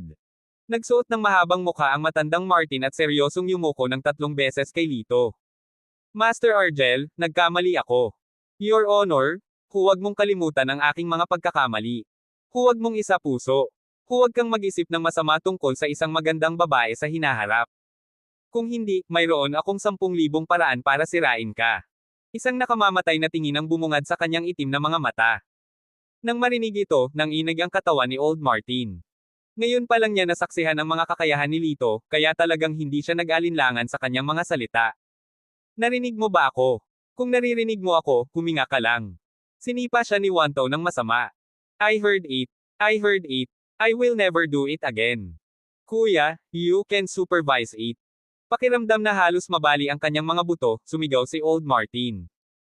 Pagkatapos nito, binigyan ni Wanto si Lito ng 30 milyon na cash at nagpadala ng isang tao upang itaboy siya pabalik. Pag-uwi niya, naglagay muna siya ng 30 milyon sa kabinet ng kwarto, pagkatapos ay pumunta sa kwarto ni Chenner at kumatok sa pinto. Si Chenner ay nakapink na pijama, nag-aaral sa harap ng mesa. Nang marinig niya ang boses, lumingon siya at nakita si Lito na may matamis na ngiti. Kuya! Siya ay nagpakawala ng isang malutong na sigaw at tumakbo ng walang sapin ang paa. She put her arms around his neck and complained, "Where have you been these days? I missed you so much since wala ka sa bahay magdamag. Medyo nakonsensya si Lito nang marinig niya iyon. Naalala niya na buong gabi siyang natulog kay Chure at 2 gabing kasama si Sunshine. Hehe, I'm a man who do great things. How can I stay at home every day? Ngumisi si Lito. You're lying. I think you have a girlfriend again. Every day, you have a romantic affair with your girlfriend and have forget your sister. Ibinuga ni Chenner ang kanyang pink na labi at malungkot na sinabi. Bumilis ang tibok ng puso ni Lito habang iniisip niya ang sarili, napakatumpak ba ng intuition ng isang babae? Hindi, paano ko makakalimutan ang aking pinakamamahal na kapatid? Ano ang dinala ko para sa iyo? Pinagpag ni Lito ang mga dessert at milk tea sa kanyang kamay. Nang makita ang paborito niyang pagkain, lumuwag ang ekspresyon ni Chenner, ngunit tumanggi pa rin siyang sumuko. Gusto mo ba akong maging kasing taba ng baboy sa kalagitnaan ng gabi sa pamamagitan ng pagpapakain sa akin ng mga bagay na ito? Tumawa si Lito, sumulyap sa manipis na baywang ng kanyang kapatid, at sinabing papuri, napakaganda ng figure ni Chenner. Paano siya tataba? Ang galing mo magsalita. Pinapatawad na kita. Tumawa si Chenner. Kinuha niya ang dessert at milk tea, tumalbog pabalik sa kanyang upuan, at nagsimulang kumain ng masayang. O siya nga pala, 2 araw na lang gaganapin ang pagpupulong ng mga magulang. Bibili si tatay ng paninda sa labas ng bansa. Kuya, pwede na bang? Ang bibig ni Chenner ay napuno ng cake, at naibinugin niya sa kanyang pisngi. Okay, pwede mo namang sabihin sa akin. Tumango si Lito, pinunasan ng cream sa pisngi ng kanyang kapatid, at sinabing may pagmamahal. Dahil napakaganda ni Chenner, tiyak na maraming humahabol sa paaralan. Bilang kanyang nakatatandang kapatid, oras na para itaboy niya ang mga sentimental na langaw na iyon. Bumalik sa kwarto, nakaupo si Lito na naka-cross-legged sa kama at kinuha ang itim na ore na nakita niya sa construction site. Pinaikit niya ang kanyang mga mata at inilipat ang kanyang genuine chi. Isang espesyal na espiritual na chi ang nagmula sa bato. Ang batong Somero. Hindi ko inaasahan na ito pala talaga ang batong Somero. Iminulat niya ang kanyang mga mata at tuwang-tuwa na sumigaw, puno ng kinang ang kanyang mukha. Ayon sa 9 Scrolls of Yin and Yang, ang Somero Stone ay isang napaka-espesyal na espiritual na bato. Naglalaman ito ng isang espasyo na mas malaki kaysa sa sarili nitong sukat at maaaring magamit upang mag-imbak ng mga bagay. Ayon sa kanyang pandama ngayon lang, ang panloob na espasyo ng maliit na Somero Stone na ito ay humigit kumulang 30 metro kubiko, nakatumbas ng isang silid tulugan na 10 metro kwadrado. Sa paggawa nitong Somero Stone na ito bilang isang singsing, marami akong madadala. Hindi ba ito maginhawa? Inilabas ni Lito ang kanyang punyal na Fire Spirit Stone at agad na nagsimulang mag-ukit. Makalipas ang 1 oras, natapos niya ang pag-ukit ng isang makinis na semicircle na bato ng Somero. Maghanap ka ng jewelry shop bukas at ilagay mo sa lalagyan ng singsing. Maingat na iniligpit ni Lito ang Somero Stone at nakatulog sa matamis na tulog. Kinabukasan, naglagay si Lito ng 30 milyon sa Somero Stone. Handa na niyang dalhin ito sa bangko para itabi nang magpahinga siya sa tanghali. Kinaumagahan, abala na naman ang klinik. Hindi naging madali para sa kanya ang huminga sa tanghali, kaya natapos na ang pagkain ni Lito at handa na siyang pumunta sa jewelry shop para isuot ang singsing. Saan ka pupunta? Makikipag-date ka ba sa batang babae? Si Sunshine ay sumandal sa frame ng pinto nang nakakaakit at tinanong siya nang nakangiti. Ngumiti si Lito at sinabi, may gagawin ako sa jewelry shop. Isang jewelry shop. Sumimangot si Sunshine at bumilis ang tibok ng kanyang puso. May gusto ba siyang babae? Biglang napuno ng selos ang kanyang mga laman loob. Sa pagtingin sa ekspresyon ni Sunshine, alam ni Lito na mali ang pagkakaintindi niya. Don't get me wrong. I'm just making a ring, nagmamadaling paliwanag niya. Nagdilim ang magandang mukha ni Sunshine. Isang singsing. Kanino mo ibibigay? Napakamot ng ulo si Lito. I said I made it for myself. Naniniwala ka ba? Pinandilatan siya ni Sunshine na may galit na nag-aalab sa kanyang magagandang mata. Sa tingin mo ba naniniwala ako sa'yo? Sa tingin mo ba wala akong alam? I really didn't lie to you. How about this? Sumama ka sa akin, okay? Nakangiting sabi ni Lito. Hindi niya maintindihan kung bakit galit si Sunshine at kung bakit siya nagmamadaling magpaliwanag. Hindi ako sasama. Tumalikod si Sunshine para umalis, ngunit hindi niya ginalaw ang kanyang mga paa. Hinawakan ni Lito ang kanyang maliit na kamay at nakangiting sinabi, hey, let's go. Katatapos lang namin kumain, kaya oras na para sa digestion. Ang kanyang malambot na mga kamay ay nakapulupot sa palad ni Lito. Namula si Sunshine at ibinuka ang kanyang mga labi, ngunit hindi siya nakawala. Sa halip, sumunod siya sa kanya. Sa pagkakataong ito, ngumiti ang dalawang nurse na nakabantay sa buong proseso at sinabing, Sister Sunshine, ngayon ka lang ba nagseselos? I think so. Hindi ko akalain na ganoon pala ang kakayahan ni Dr. Lito para makuha ang puso ni Sister Sunshine. 20 minuto ang layo mula sa Badok University, mayroong isang maliit na shopping mall na may ilang kilalang golden shop. Nang makarating sila sa isa sa mga tindahan ng ginto, sinulyapan ni Lito ang karatula at sinabing, mukhang maganda ang Jinli Jewelry. Dito na. Pagpasok pa lang nila sa tindahan ay agad silang binati ng tindera. Hello, nandito ka ba para bumili ng wedding ring? Nang marinig ito, namula ang mukha ni Sunshine at bumilis ang tibok ng kanyang puso. Bigla niyang anabangan ang tango ni Lito. Umiling si Lito at tatanggi na sana nang bigla niyang maalala na nakita niya ang file ni Sunshine ngayon. Mukhang kaarawan niya makalipas ang 2 araw. Dahil nagdala siya ng 30 milyon ngayon, maaari rin siyang bigyan ng regalo sa kaarawan. Sa pag-iisip nito, may sasabihin sana si Lito ng 2 pang tao ang dumating sa tindahan. Ito ay isang lalaki at isang babae. Napakabata pa nilang dalawa, magka-holding hands. Para silang magkasintahan. Sunshine, ikaw ba yan? Nang makita ng lalaki si Sunshine, lumiwanag ang kanyang mga mata at mabilis siyang naglakad. Lumingon si Sunshine. Nang makita niya ng malinaw ang mukha ng lalaki, bakas sa kanyang mga mata ang bakas ng pagkasuklam, ngunit magalang pa rin niyang sinabi, Alan, long time no see. Pagkatapos, ipinakilala niya ito kay Lito. Ito ang kaklase ko sa high school. Lumapit si Lito sa kanyang tenga at nakangiting bumulong, mukhang isa pa siya sa mga manliligaw mo. Kabanata 227. Nang marinig iyon, tiningnan siya ni Sunshine nang walang magawa at hindi ito itinanggi. Sa mga mata ni Alan, nagpapanggap silang matalik sa isa't isa, na labis na ikinalungkot niya. Noong nakaraan, si Sunshine ang campus belle ng high school. Matagal na niya itong hinahabol, ngunit hindi man lang siya nilinggan nito. Pero ngayon, nakahanap na siya ng isang ordinaryong lalaki. Haha, kailangan kong kunin ang pagkakataong ito ngayon para ipakita ang aking lakas at pagsisihan ni Sunshine ang kanyang desisyon sa taong iyon. Mas mabuti pa kung maaga niya ang puso ng isang dilag at makasama siya ng isang gabi. Hindi mapigilan ni Alan ang pagpintig ng kanyang puso habang iniisip kung paano niya ididikit ang kagandahang ito sa ilalim ng kanyang katawan. Nag-aapoy ang kanyang puso. Ito ay. Tumingin si Alan kay Lito, na nagkukunwaring nalilito. Naramdaman ng nag-aapoy na mga mata ni Alan, sumimangot si Sunshine at saka hinawakan ang braso ni Lito. Ngumiti siya ng matamis at sinabing, ito ang boyfriend ko, si Lito. Hindi nakaimik si Lito. Bakit naging kalasag na naman siya?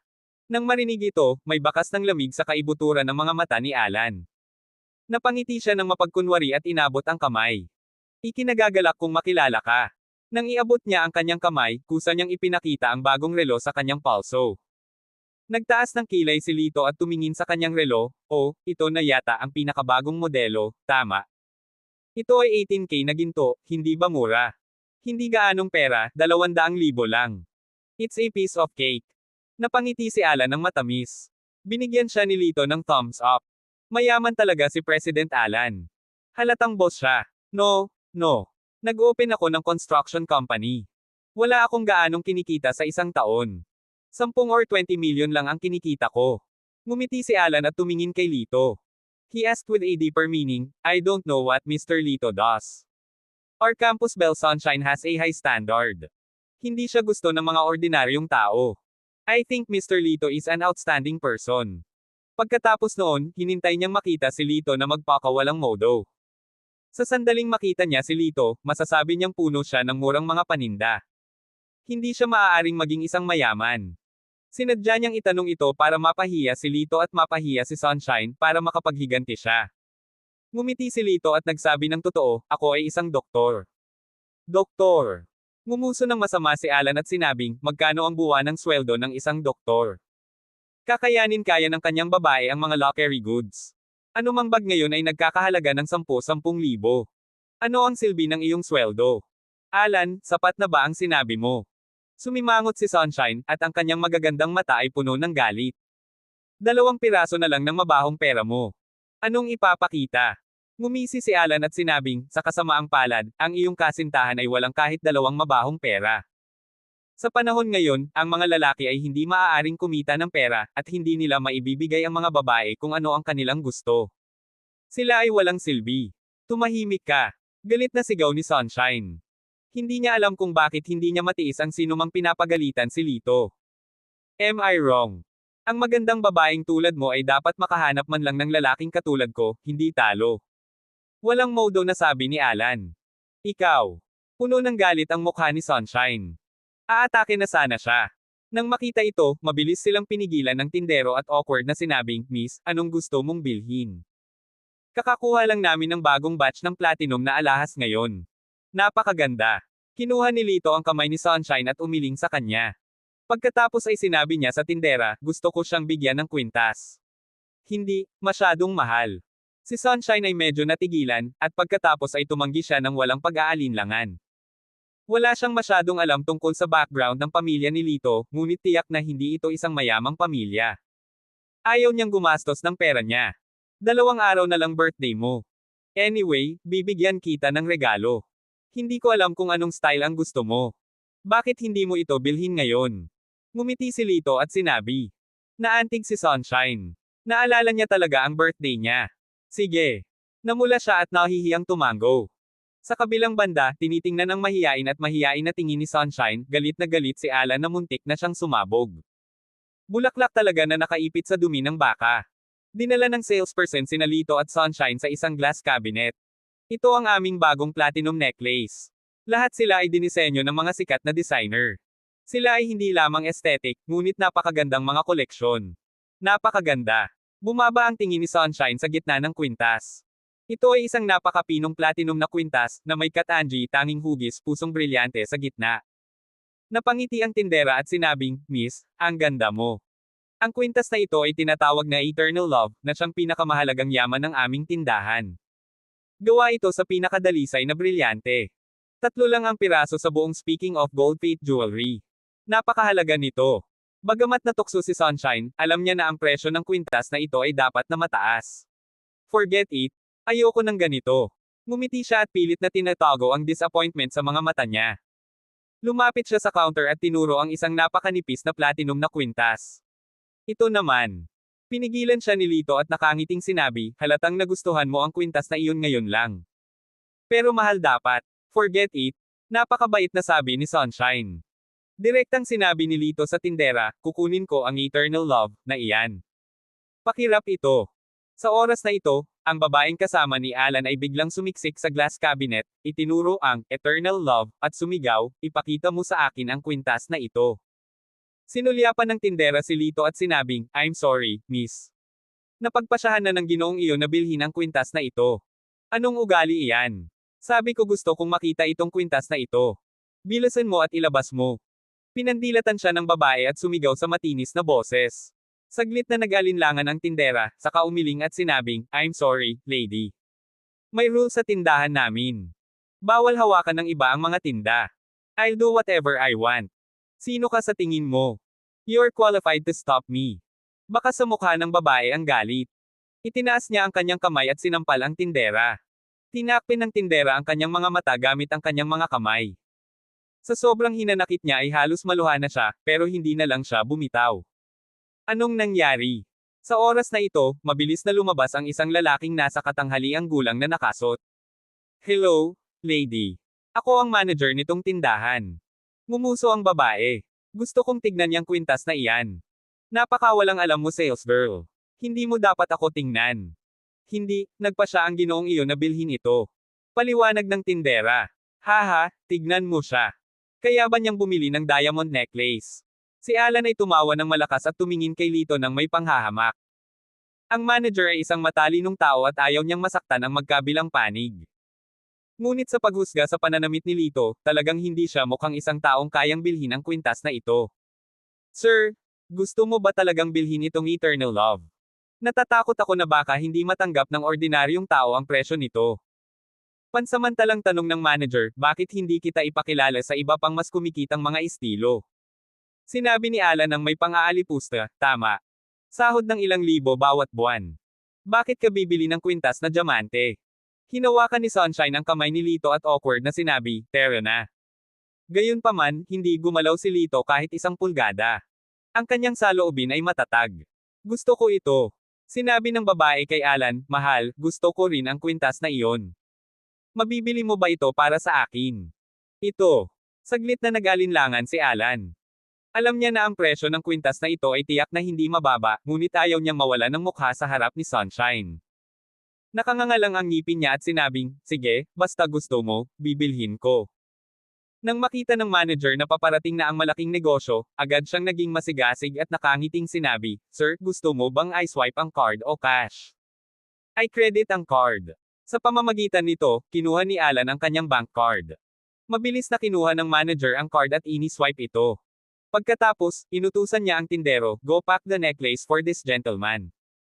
Ngunit ito ay malinaw na ito ay ang Ginoo na ang unang humingi nito. Walang gana na sabi ng tindera. Shut up. Bilisan mo. Sinaman siya ng tingin ng manager. Sina Lito at Sunshine ay naiwan sa tabi, nahihiya. Mahal, ikaw ang pinakamahusay. Hinalikan ng babae si Alan sa mukha. Ayos lang. Kaunting pera lang. Nakakapagpasaya sa babae ko. Wala itong kaunting pera. Puno ng pagmamataas ang mukha ni Alan, at binigyan niya ng makahulugang tingin si Sunshine. Babae, dapat mong pagsisihan ito ngayon, tama ba? Gayunpaman, tulad ng kanyang pagmamalaki sa kanyang sarili, isang nakakatalim na tunog ang biglang nagmula sa credit card. Nagbago ang mukha ng manager at sumigaw, Sir, kulang po ang balanse sa card mo. Kabanata 228. Kalokohan. May 200,000 pa ako sa card ko. Paanong wala akong sapat na balanse? Galit na sigaw ni Alan. 200,000. Siguradong hindi sapat iyon. Ang kwintas na ito ay nagkakahalaga ng 3 milyon. Biglang naging masama ang mukha ng manager. Natigilan si Alan, at pagkatapos ay napag-alitan siya, magkano ang sinabi mo? 3 milyon. Nasaan ang iyong pagnanakaw? Sir, 4 na baraha ang brilyante dito. Napakadalisay nito. Ang brilyante na ito lamang ay nagkakahalaga ng 2 milyon. Sa iba pang maliliit na diamante, ang 3 milyon ay isang napakapatas na presyo. Walang magawang paliwanag ng manager. Nang marinig ito, namula si Alan at walang masabi. Sa oras na ito, hindi napigil ang matawa ang ibang mga customer sa tindahan. Hindi mo nga alam kung magkano ang halaga ng brilyante para sa 4 na tao. Naglakas loob kang bilhin ito kung kailan mo gusto. Anong istilong mayaman? Tumahimik ka. Naramdaman lamang ni Alan na nawalan siya ng mukha at nagalit. Para magpakitang gilas, halos hindi niya matanggap na gumastos siya ng daan-daang libo sa isang babae.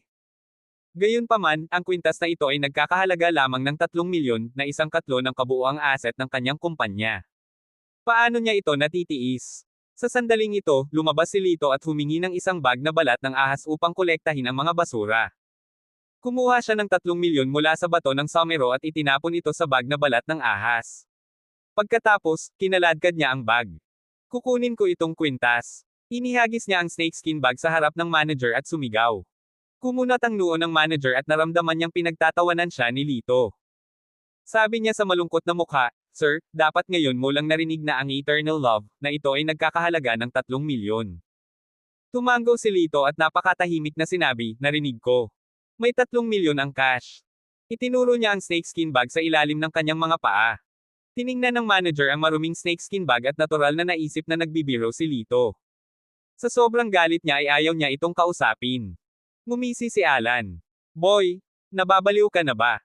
Kumuha ka ng isang bag ng basura bilang pera. Manager, bakit hindi mo buksan at tingnan mo? Sinubukan ng tindera na buksan ang bag na balat ng ahas. Sa sumunod na segundo, napasigaw siya sa pagkagulat. O aking Diyos! Tapos bigla niyang inangat ang ulo niya, at namula ang mukha niya. Sumigaw siya, napakaraming pera. Nanlamig ang mukha ng manager, at hindi makapaniwalang tumingin siya. The next second, biglang nagbago ang mukha niya. Ang maruming snakeskin bag ay napuno ng pulang papel na 1,000. Ito. Dinilaan niya ang kanyang labi at naging mabilis ang kanyang paghinga. Nang matauhan siya, agad niyang sinabing may paggalang kay Lito, Sir, pumunta na po kayo sa VIP room para magpahinga. May mga prutas at inumin para sa inyo. Maghintay po kayo sandali, pupunta tayo at magbilang ng pera. I don't believe it. Paano siya naglabas ng ganoon kalaking pera? Dilat na dilat ang mga mata ni Alan. Pinisil niya ang daan paarap para tingnan. Nang makita niya ang mga kwentes na pulang mata ay para siyang tinamaan ng kidlat. Natigilan siya kaya hindi siya makapagsalita. Tahimik na sinabi ni Lito, hindi na kailangan. Maghihintay kami dito. Bilisan mo. Okay, sandali. Sabay-sabay na inilipat ng manager at mga security guard ang snakeskin bag sa finance room. Si Sunshine ay parehong nabigla. Hindi kaya si Lito ay isang nakatagong mayamang ikalawang henerasyon. Pero ang kakaiba ay wala siyang dalang pera nang pumunta siya rito. Paano siya nakakakuha ng napakaraming pera sa napakaikling panahon? Hindi niya itinanong ang alinman sa mga tanong na ito, ngunit tumingin kay Lito na may mapanlinlang na mga mata. Naramdaman ng nagbabagang mga tingin mula sa gilid, tumingin si Lito sa paligid at nagkunwaring walang nakita. Maya-maya, mabilis na lumabas ang manager, puno ng sigla at saya ang mukha. Sinabi niya kay Lito, "Sir, nabilang na ang pera. Ito ay 3,000,000 at 10,000. Mahinahong sinabi ni Lito, "Bigyan natin ang tindera na ito ng tip para sa dagdag na 10,000. Napakaganda ng kanyang serbisyo. At least hindi siya minamaliit ng iba." Tuwang-tuwa ang tindera kaya ibinuko niya ang kanyang bibig. Pagkatapos ng lahat, ang kanyang buwanang sweldo ay 3,000 lamang, at 10,000 ay katumbas ng 3 buwan ng kanyang sweldo. "Salamat, sir. Salamat, sir." Paulit-ulit siyang yumoko. Dahil sa mga salita ni Lito, namula ang mukha ng manager, at tinignan niya ito ng masama. Pinapagalitan ba niya ako? Wala siyang lakas ng loob na magsabi ng marami. Iniharap niya ang kwintas gamit ang dalawang kamay at magalang na sinabi, "Itong eternal love, ay sa iyo." Kinuha ni Lito ang kwintas, tumayo sa likod ni Sunshine, at tinulungan siyang isuot ito. Pagkatapos isuot ito, tumingin siya kay Sunshine at nakangiting sinabi, "Isang diamante ang tugma sa kagandahan. Bagay na bagay ito sa iyo." Si Sunshine ay napakaganda at napakarilag. Ang suot nitong nagniningning na kwintas na diamante ay lalong nagpasilaw sa kanya, dahilan upang ang mga tao ay nag-aatubili na umiwas ng tingin. Hinawakan ni Sunshine ang kwintas sa kanyang leeg at naramdaman na parang nananaginip siya. Nahihilo ang kanyang ulo at hindi siya makatotohanan. Sa sandaling ito, naiinggit ang kasintahan ni Alan na makita si Sunshine na may suot na kwintas. "Mahal, gusto ko rin itong kwintas." Maislan niyang sabi. "Umalis ka, araw-araw mo lang iniisip ang pera ko." Galit na saway ni Alan at itinaas ang kamay para sampelan siya. "It's all this your fault. Bakit kailangan pang bumili ng kwintas? Nakakahiya ka naman." Ang babae ay sumigaw na parang baboy na kinakatay, "Walang silbi, hindi ka man lang makapaglabas ng 3,000,000. Anong karapatan mong hampasin ako?" Para siyang baliw na babae, hinahampas at kinakamot ang mukha ni Alan. Pagkatapos ng ilang galaw, napuno ng dugo ang mukha ni Alan at mukhang napahiya siya. Sina Lito at Sunshine ay nanunood mula sa gilid, ayaw nilang ihinto ang laban. Sa mga araw na ito, ang mga lalaki ay hindi maaaring kumita ng pera at hindi maibigay sa mga babae ang kanilang gusto. Sila ay walang silbi. Malakas na sabi ni Lito at ninisyon si Alan. "Ito yung sinabi mo kanina. Ngayon ibabalik ko sayo." Malungkot ang mukha ni Alan, ngunit wala siyang magagawa. Tumakas siya sa kahihiyan, at ang kanyang kasintahan ay umalis din na may luha. Sa wakas tumahimik ang tindahan.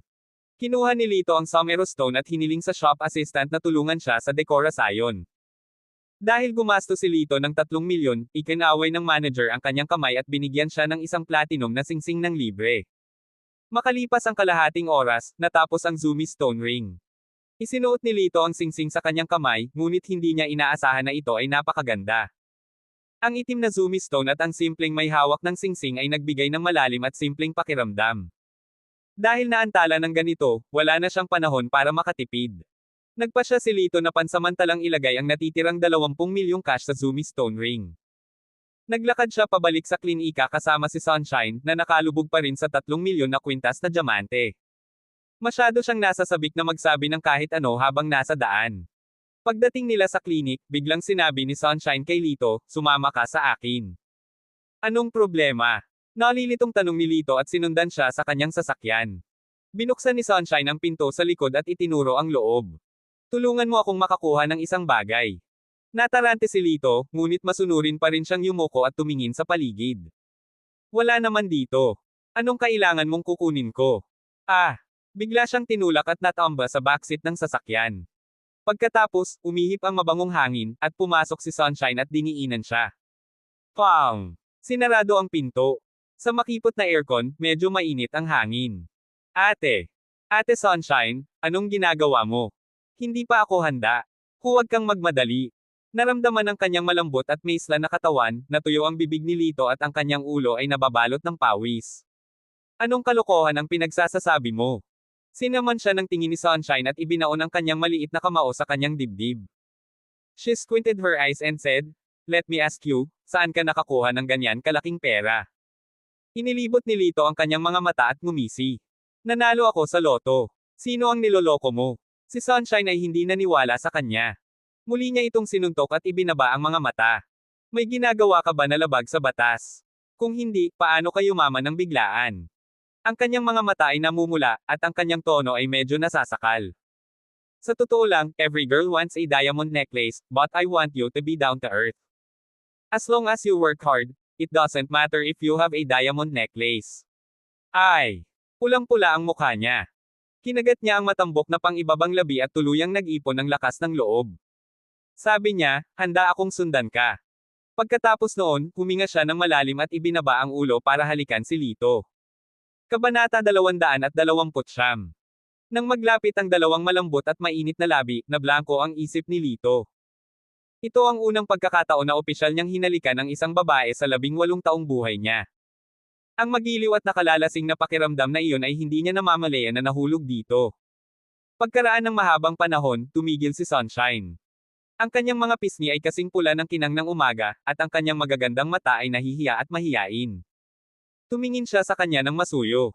Walang magawa si Lito. "Ninakaw mo ang first kiss ko." Si Sunshine ay napahiya at naiinis. "Sa tingin mo ba nawalan ka na?" "Hindi naman. Hindi ko alam kung ilang lalaki ang nangangarap na mahalikan ka. Ang swerte ko." Ngumiti si Lito, bahagyang namula ang kanyang mukha. "Ang bait mo." Kinagat ni Sunshine ang kanyang mga labi at ngumiti. Kumunot ang noo ni Lito at nag-aalangan na sinabi, "Sunshine, salamat sa mataas na pag-iisip mo sa akin, ngunit hindi ko alam kung maibibigay ko ba ang kaligayahan mo. Hindi ako sigurado." Ipinangako niya sa kanyang master na mararating niya ang rurok ng martial arts, na nangangahulugan na siya ay nakatakdang dumaan sa isang napakahirap na paglalakbay. Bilang isang mortal, maaaring hindi makayanan ni Sunshine ang mga paghihirap at mga hadlang sa daan. Hindi mo na kailangang magsabi ng marami. Masyadong emosyonal si Sunshine. Idiniin niya ang mapuputi at malambot na mga daliri sa labi nito. "It's my business that I like you. I just want to follow you, watch you silently, and care about you. I won't interfere with your freedom." Habang nagsasalita siya, medyo basa ang mga mata niya. Nakaranas siya ng bigong pag-ibig. Gumamit siya ng lakas ng loob para magtapat sa pagkakataong ito. "Salamat sa iyong pag-unawa." Itinaas ni Lito ang kanyang kamay at hinaplos ang kanyang maganda at malambot na pisngi. Pagkatapos noon ay nagkaroon muli ng matalik na pag-uusap ang dalawa bago sila bumaba ng sasakyan. Pagkababa niya ng sasakyan, nagkataon na may nakasalubong siyang dalawang nurse na bumalik na may dalang milk tea. Nang makita ng mga nurse na papalabas sila ng sasakyan, namula si Sunshine at agad na naintindihan ang nangyari. "Ate Sunshine? Dr. Lito, wala kaming nakita." Humajejek silang dalawa. Matapos masira ng isang tao, mas napahiya si Sunshine. Hinailan niya si Lito at mabilis na naglakad. "Fang, anong ginawa nila sa kotse kanina?" Isang batang nurse ang kumurap-kurap at nagtsismisan. Sumando si Fang sa kanyang tenga at namumula ang mukha, "Hindi mo ba narinig ang sa loob ng sasakyan?" Sa hindi kalayuan, natigilan si Lito nang marinig niya ang mga salitang, "as loob ng sasakyan." Gusto na niyang sumigaw ng, "I'm still a virgin." Isa na namang abalang hapon. Pagsapit ng alas 6, 5 o 6 na pasyente ang nakapila sa klinika. Tinitingnan ng pagod na mukha ni Sunshine, sinabi ni Lito sa kanya, "Umuwi ka na at magpahinga. Titingnan ko ang iba pa." Saglit na nag-alinlangan si Sunshine at tumango. Masyado siyang pagod. Pagka-uwi ni Sunshine, nagtrabaho si Lito ng 1 oras o higit pa at sa wakas ay pinaalis ang iba pang mga pasyente.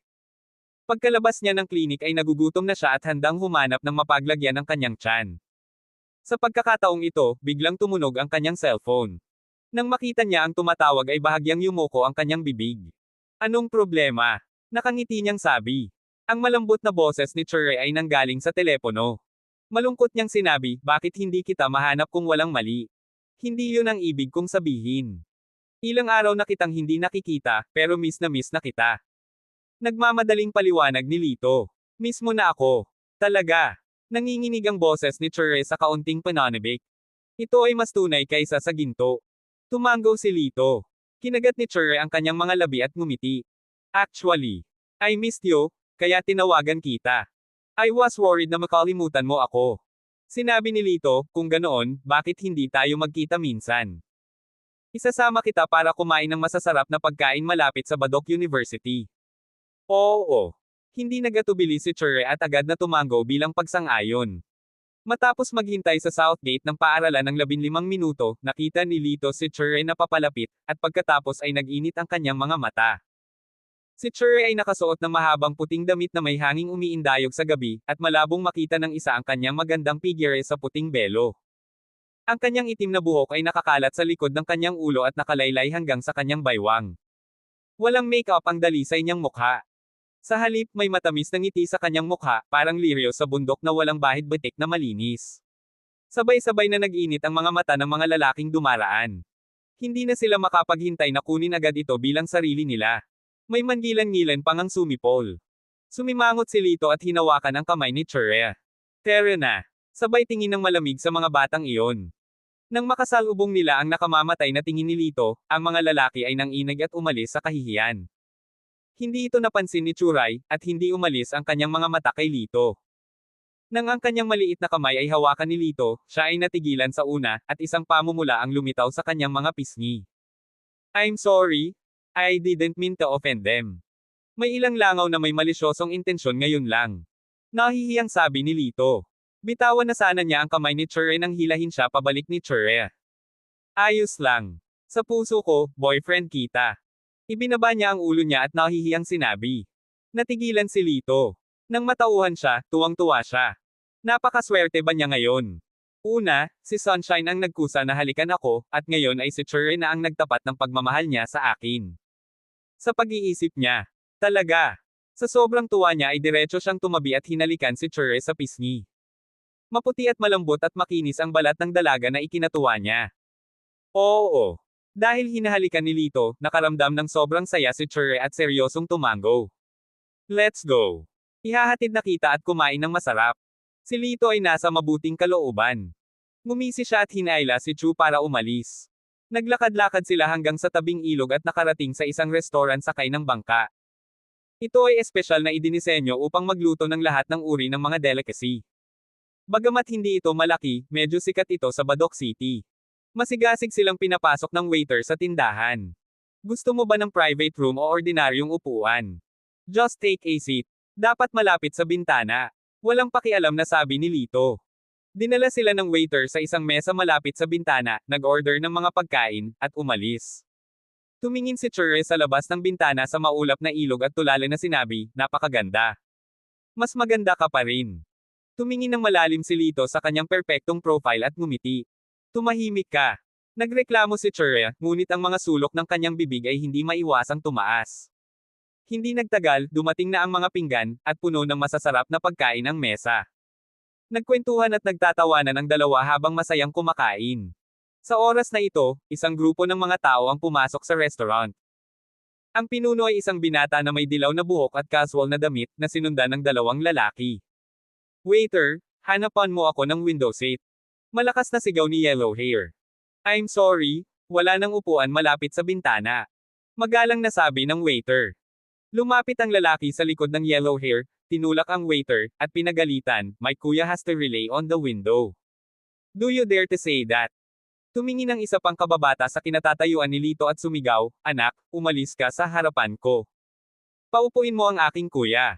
Muli siyang tumingin kay Chure at nakangiting sinabi, Beauty, hindi mo na kailangang tumayo. Umupo ka na lang dito at uminom sa amin.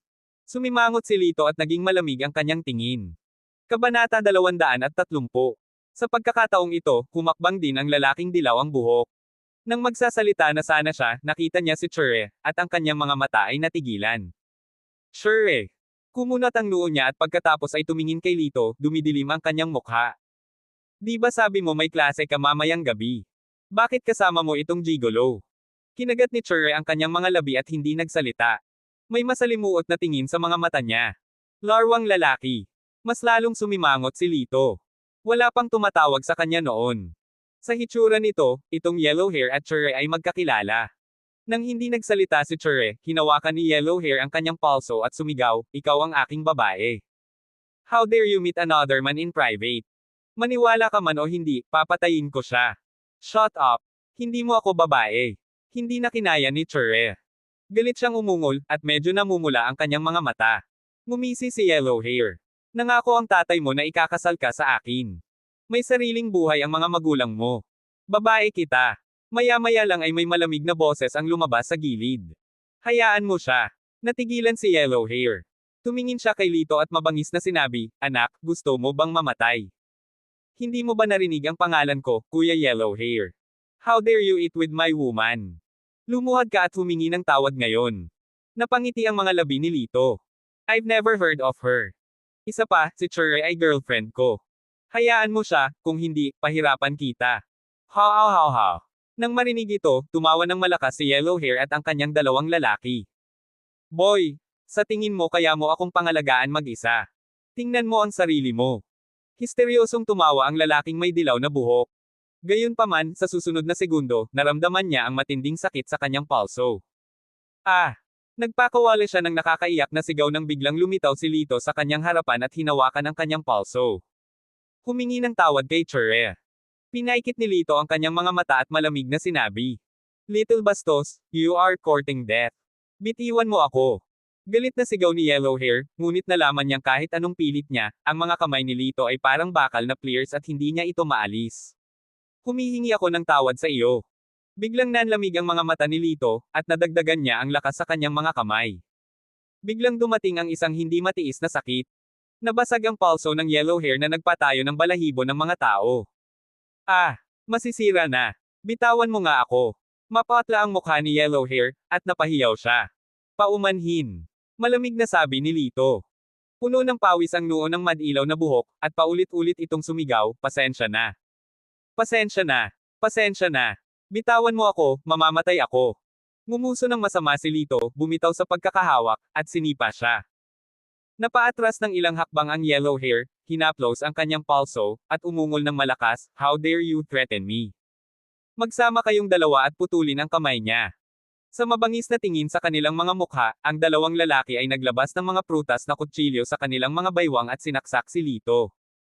Nang makita ito, ang ibang mga customer ay natakot na sila ay magkagulo, kaya mabilis silang nagkalat.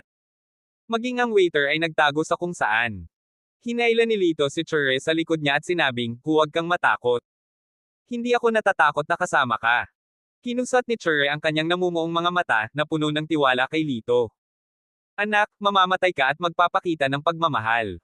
Ang isa sa kanyang mga tauhan ay nginisyon at sinaksak ang braso ni Lito. Gayunpaman, sa sumunod na segundo, naramdaman na lamang niya ang isang natitirang anino na dumaan sa kanyang harapan. Pagkatapos, nakaramdam siya ng matinding sakit sa kanyang dibdib at lumipad palabas. Bang! Ibinagsak niya ang isang malaking mesa at upuan. Nang makita ito, galit na galit ang isa pang nakababatang kapatid at sinaksak ang tiyan ni Lito.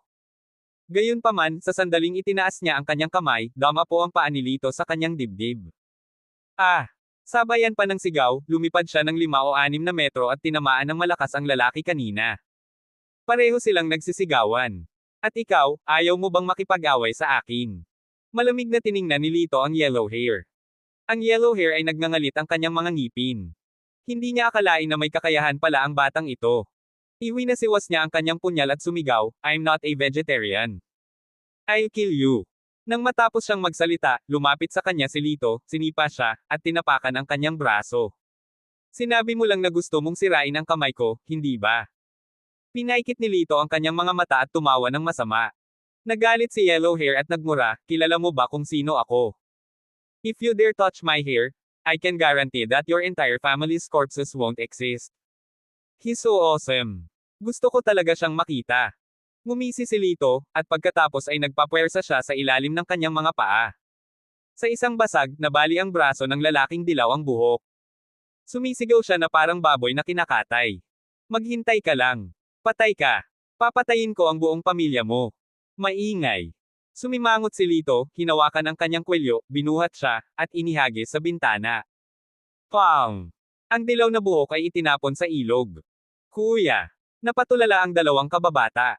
Hindi nila inaasahan na si Lito ay napakalakas at walang awa. Kinuha ng dalawang lalaki ang mga singsing na nagel iligtas buhay sa tabi ng bintana at tumalon sa ilog. You brat, na-offend mo ang kuya namin. Tapos ka na. Bago umalis, iniwan nila ang mga salitang ito. Pumalakpak si Lito at diretsyong sinabi, tapusin na natin ito. Nang hahawakan na sana niya ang kamay ni Chure, nalaman niyang umiiyak na si Chure. Anong problema? Nakaramdam si Lito ng kirot sa kanyang puso habang tinitingnan ang lumuluhan nitong mukha. Ngumuso at humikbi si Chure, I'm sorry. I don't deserve you. Ipapagulo ka lang ng pamilya mo. Baka hindi na kita makasama. Paano mo nasabi? I don't mind at all. Mabilis na pinunasan ni Lito ang kanyang mga luha. Gayunpaman, tila nakapagdesisyon si Chure at napakamot ng ulo. Hindi mo naiintindihan ang mga adoptive parents ko. Ang adoptive father ko ay isang sugarol na maraming utang sa akin. Ang alam lang ng adoptive mother ko ay humingi sa akin ng pera. Pagod na yata ako. Habang nagsasalita siya, hindi na niya napigilan ang sarili. Parang nailabas lahat ng hinaing na dinanas niya sa paglipas ng mga taon at umiyak siya ng malakas. Hinawakan siya ni Lito sa kanyang mga braso, hinaplos ang kanyang likod, at inaliw siya. Dahil napagpasyahan kung makasama ka, haharapin natin ang lahat ng paghihirap ng magkasama. Salamat, ang bait mo. Nang marinig ang boses ni Lito, naaliw si Chure. Nang medyo kumalma si Chure, hinaila siya ni Lito palabas ng restaurant at huminto ng taxi. Pinunasan ni Chure ang kanyang mga luha at nagtanong, saan tayo pupunta? Malalim ang mga mata ni Lito habang time na sinabi, sa inyong tahanan. Ah, bakit ka pupunta sa bahay ko? Laking gulat niya. Sinabi ni Lito, ipaalam sa iyong mga magulang na mayroon ka ng kasintahan. Pero, I'm afraid na mawala ang galit nila sa iyo. Kapag hindi mo inaako ang responsibilidad, dehado ka. Nag-alinlangan si Chure. Hinaplos ni Lito ang kanyang mukha at ngumiti. Pag nawala sila sa galit, pwede ka nilang ibigay sa akin. Saka ako magiging masaya. Nagpakita ng masayang ngiti si Chure, sumando sa mga bisig ni Lito, at bamulong, masaya ako na mayroon ka. Makalipas ang kalahating oras, nakarating na sila sa bahay ni Chure. Kumatok siya sa pinto at binuksan iyon, bumungad sa akin ang mukha ng isang medyo hamak na nasa katanghaliang gulang na babae. Ito ang umampon kay Chure, si Lilia. Nang makita niya si Chure, agad siyang sumimangot at galit na sinabi, ikaw na masamang babae, hindi mo nabayaran ang iyong mga gastusin sa buhay ngayong buwan. Malamig na sinabi ni Chure, hindi ako nakatira sa bahay. Bakit kailangan kong magbayad para sa mga gastusin sa pamumuhay? Pinandilatan siya ni Lilia at pinagalitan, how dare you talk back? Kung hindi ka namin sinundo mula sa snow, na-freeze ka sa labas. Dapat magbayad ka. Kung ganoon, huwag mo na akong sunduin sa oras na iyon. Namumula ang mga mata ni Chure. You wicked girl, hindi ka matanda o bata. Bubugbugin kita hanggang mamatay. Galit na galit si Lilia at itinaas ang kanyang kamay para sampelan si Chure. Isang marka ng pulang daliri ang agad na lumitaw sa makatarungang mukha ni Chure, ngunit siya ay nagngangalit ng kanyang mga ngipin at tumangging gumawa ng ingay. Little bastos, I'm being nice to you. I'll be bug you to death today. Galit na galit si Lilia na gusto niya itong hampasin muli, ngunit biglang pinigilan ng isang kamay. Tita, huwag mo na masyadong itulak. College student pa lang siya. Saan siya kukuha ng panggastos? Malamig na sabi ni Lito. Kung hindi dahil sa katotohanang pinalaki ng babaeng ito si Chure ng higit sa 10 taon, inaway na niya ito. Sino ka? Sino ka para manghimasok sa mga gawain ng pamilya ko? Mayabang na sabi ni Lilia. Ngumisi si Lito, at ang kanyang itim na mga mata ay malamig. Boyfriend ako ni Chure. Hanggat nandito ako, walang makakatalo sa kanya. Kung gagawin mo ulit iyon, huwag mo akong sisihin sa pagiging masungit. Pagkatapos noon, itinulak niya si Lilia at hinaila si Chure papasok ng bahay.